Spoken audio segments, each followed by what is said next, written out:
বর্তমানে আমরা যেই কাজের সঙ্গে যুক্ত থাকি না কেন, সিনিয়র এবং জুনিয়রের মধ্যে একটা দ্বন্দ্ব কাজ করে। সেই দ্বন্দ্ব কোথাও কোথাও একটা মারাত্মক জায়গায় গিয়ে থাকে।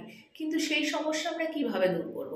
সেই সমস্যা কিন্তু দুপক্ষেরই হয়, সিনিয়রেরও হয়, জুনিয়রেরও হয়।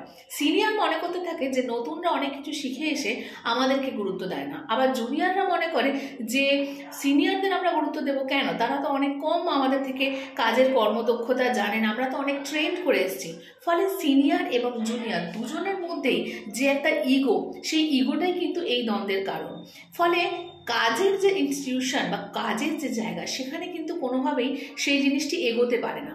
ফলে সেখানে কি করতে হবে বা কি করা উচিত, কখন অ্যাজ এ ম্যানেজমেন্ট আপনি কাজ করলে দুজনের দ্বারাই আপনি উপকৃত হবেন, সেখানে সিনিয়রকে বুঝতে হবে যে আমি আমার অভিজ্ঞতা দিয়ে কাজ করেছি, আমার ক্ষমতা দিয়ে প্রতিদিন আমি কাজ শিখেছি, আমার দক্ষতা বাড়িয়েছি।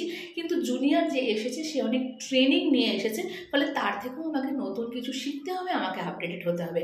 আবার জুনিয়রকেও মনে রাখতে হবে তুমি বইতে পড়েছো, তুমি কাজে করনি, ফলে তোমার কাজের অভিজ্ঞতা কিন্তু সেই জায়গায় নেই, তোমাকে কাজে সেটা করে দেখাতে হবে। ফলে আমি অ্যাজ এ জুনিয়র আমি কিন্তু সিনিয়রকে গুরুত্ব দেব, যার অভিজ্ঞতা রয়েছে সে কাজটি করার ক্ষেত্রে। এভাবেই কিন্তু একটা ইনস্টিটিউশনের সিনিয়র এবং জুনিয়রের মধ্যে পারস্পরিক সম্পর্ক